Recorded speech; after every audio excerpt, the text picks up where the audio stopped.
Assalamualaikum warahmatullahi wabarakatuh.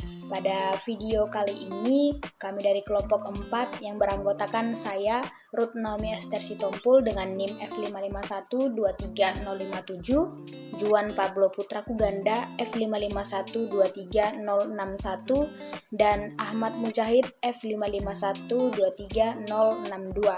Pada kali ini kami akan menjelaskan mengenai computer security.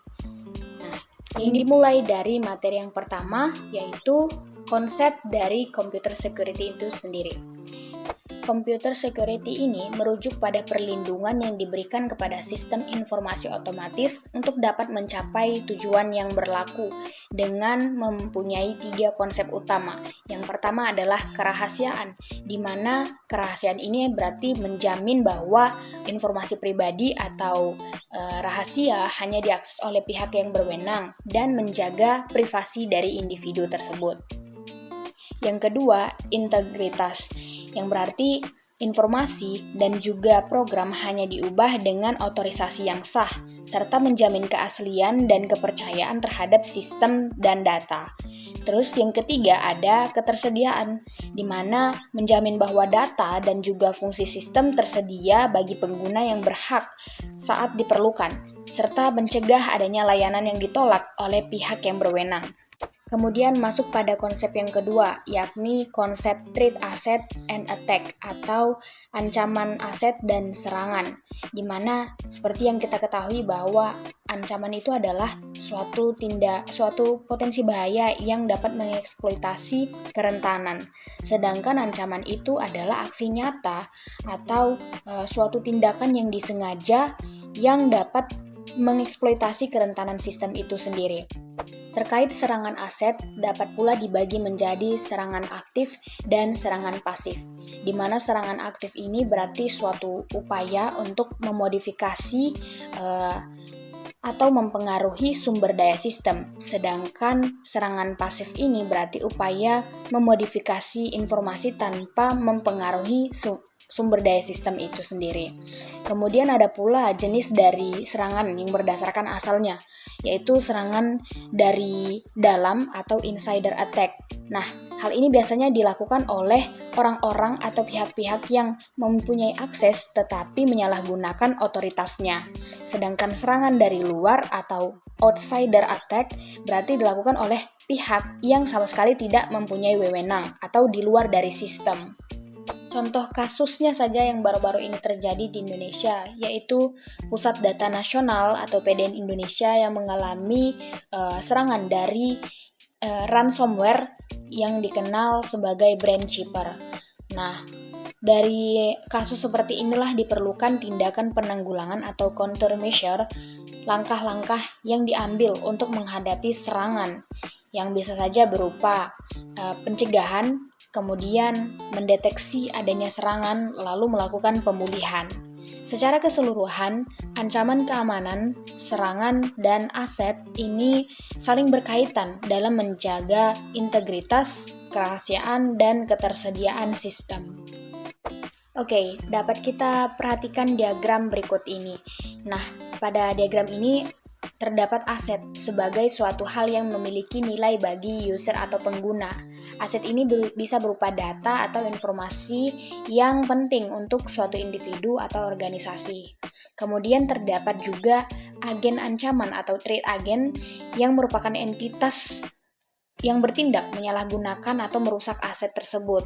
Biasanya bisa berupa kelompok hacker, virus, atau orang-orang jahat yang menimbulkan ancaman terhadap aset. Kemudian ada ancaman itu sendiri atau threats. Ancaman ini biasanya timbul karena adanya agen ancaman itu yang bertindak merusak atau membuat masalah pada data aset. Dan ini tentunya meningkatkan risiko atau increase risk yang pastinya menyebabkan kerugian. Kemudian, seperti yang saya katakan sebelumnya, di sini ada risk atau risiko yang merupakan kombinasi dari ancaman terhadap aset dan dampaknya.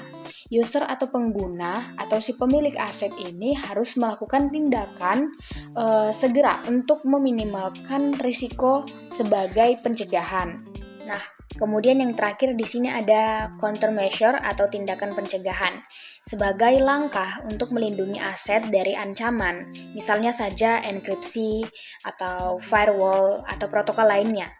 Jadi, dari diagram ini menunjukkan bagaimana risiko terhadap aset timbul akibat ancaman yang diberikan atau disebabkan oleh agen ancaman dan bagaimana risiko tersebut harus segera ditindak untuk melakukan pengurangan risiko dan pencegahan yang diterapkan oleh si pemilik aset. Baik, pada kesempatan kali ini kita akan membahas tentang dua konsep penting dalam keamanan komputer, yaitu persyaratan fungsional keamanan dan prinsip dasar desain sistem keamanan. Mari kita mulai. Poin pertama yaitu tentang persyaratan fungsional dalam keamanan komputer merujuk pada langkah-langkah yang harus diambil untuk melindungi sistem informasi dari ancaman. Ada beberapa aspek penting yang perlu diperhatikan, yaitu yang pertama, kontrol akses, yaitu hak hanya pengguna yang berwenang yang boleh mengakses sistem informasi. Yang poin kedua adalah audit dan akuntabilitas, yaitu sistem harus dapat mencatat setiap aktivitas untuk memastikan semua tindakan dapat dilacak. Yang ketiga itu identifikasi dan autentifikasi, yaitu pengguna harus teridentifikasi dan tervalidasi sebelum diberikan akses. Dan yang keempat yaitu perlindungan sistem dan informasi. Lindungi setiap komunikasi antar sistem agar tidak disadap atau dimanipulasi. Dan yang kelima yaitu integritas sistem dan informasi. Sistem harus mampu mendeteksi dan menangani kerentanan dengan cepat dan efektif. Baik, setelah memahami persyaratan fungsional, kita beralih ke prinsip-prinsip dasar sistem keamanan. Prinsip-prinsip ini digunakan untuk memastikan bahwa sistem keamanan tidak hanya efektif tetapi juga efisien. Baik, poin yang pertama yaitu ekonomi mekanisme. Sistem keamanan harus dirancang sesederhana mungkin agar mudah dapat diaudit dan dipelihara. Dan yang poin kedua yaitu default aman atau fail-safe defaults. Secara default, akses tidak diberikan kecuali secara eksplisit diizinkan. Dan yang poin ketiga itu mediasi lengkap. Setiap akses ke sumber daya harus selalu diperiksa dengan mekanisme kontrol akses. Dan yang poin keempat yaitu desain terbuka. Mekanisme keamanan sebaiknya terbuka untuk ditinjau oleh komunitas publik demi transparansi. Dan yang kelima yaitu pemisahan hak istimewa. Tidak ada pengguna yang memiliki kontrol penuh atas sistem. Setiap akses ke sumber daya kritis harus melalui beberapa lapisan otorisasi. Baik, tibalah kita di kesimpulan dari dua poin yang saya sudah sebutkan, itu jadi persyaratan fungsional maupun prinsip desain memiliki peran penting dalam membangun sistem keamanan yang kokoh. Dengan mengikuti prinsip-prinsip ini, kita dapat memastikan bahwa sistem informasi kita terlindungi dari ancaman eksternal dan internal. Oke, untuk bagian berikutnya itu adalah penjelasan tentang attack surface dan attack tree, di mana attack surface sendiri diartikan sebagai serangan yang dilakukan terhadap suatu sistem karena sistem tersebut vulnerable atau tidak rentan terhadap serangan. Attack surface sendiri terdiri dari 3 kategori, yaitu pertama network attack surface, di mana serangan ini dilakukan dengan mengeksploitasi vulnerability dari sebuah jaringan, mau itu local network area ataupun internet. Kedua itu adalah software attack surface, yaitu serangan yang menyerang lewat perangkat lunak dikarenakan suatu perangkat lunak itu rentan terhadap serangan.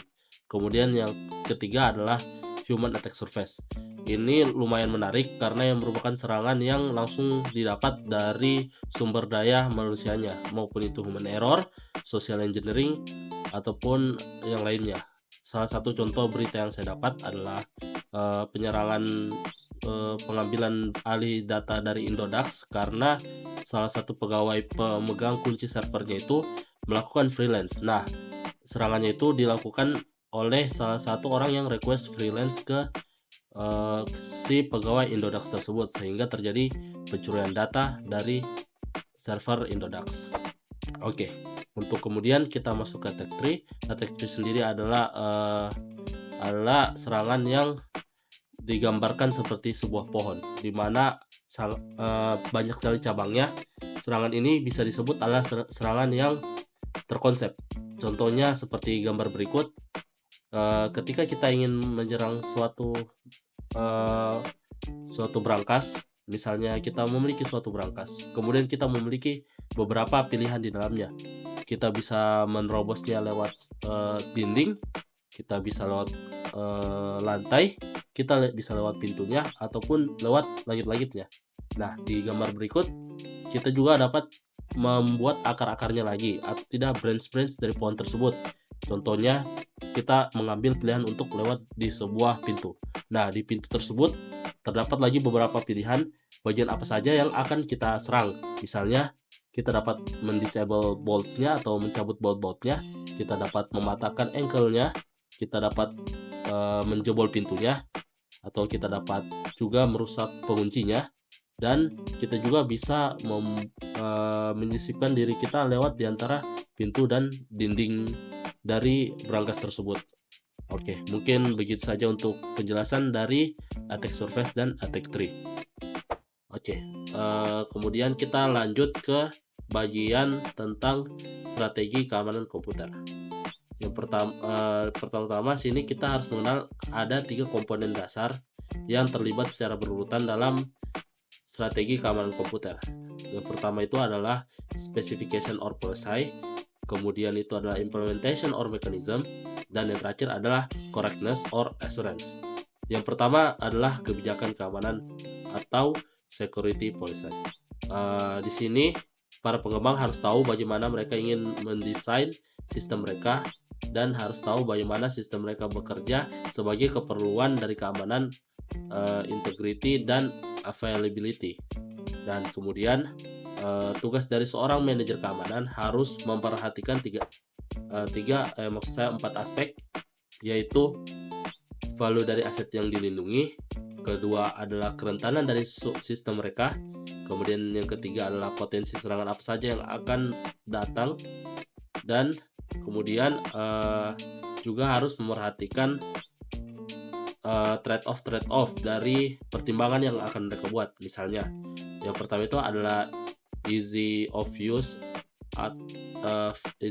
versus security, di mana manajer harusnya tahu trade-off dari sebuah security yang kompleks itu pasti adalah kesulitan dalam penggunaan aplikasinya. Bisa jadi security atau keamanan yang kompleks membuat aplikasi itu sebagai trade-off-nya adalah sulit digunakan. Nah, kemudian itu adalah cost of security versus cost of failure and recovery. Nah, di sini kita sebagai manajer keamanan harus juga tahu bahwa trade-off dari sebuah sistem keamanan yang sangat bagus adalah punya cost yang sangat banyak. Nah, kita bicara soal keamanan, kita harus mengorbankan lebih banyak uang untuk mengamankan sistem kita daripada kita harus mengeluarkan uang untuk memperbaiki atau merecover kesalahan-kesalahan akibat sistem keamanan yang tidak bagus. Nah, kemudian itu adalah pengimplementasian keamanan. Tentu saja yang pertama kita harap adalah sistem kita itu dapat memprevensi serangan cyber. Kemudian ada detection, di mana kita sini mungkin suatu sistemnya itu lambat untuk tidak bisa untuk memprevensi serangan, namun setidaknya kita tahu bahwa serangan itu ada dengan cara dideteksi. Nah, kemudian cara kita merespon terhadap serangan tersebut, bagaimana cara kita untuk melakukan pencegahan atau pengamanan terhadap serangan tersebut agar serangan itu bisa diredam atau dipadamkan. Nah, yang terakhir adalah recovery. Ini berbicara tentang bagaimana kita memulihkan atau membackup sistem kita saat terjadi serangan ataupun sesudah serangan. Oke, sekian dari saya. Wassalamualaikum warahmatullahi wabarakatuh.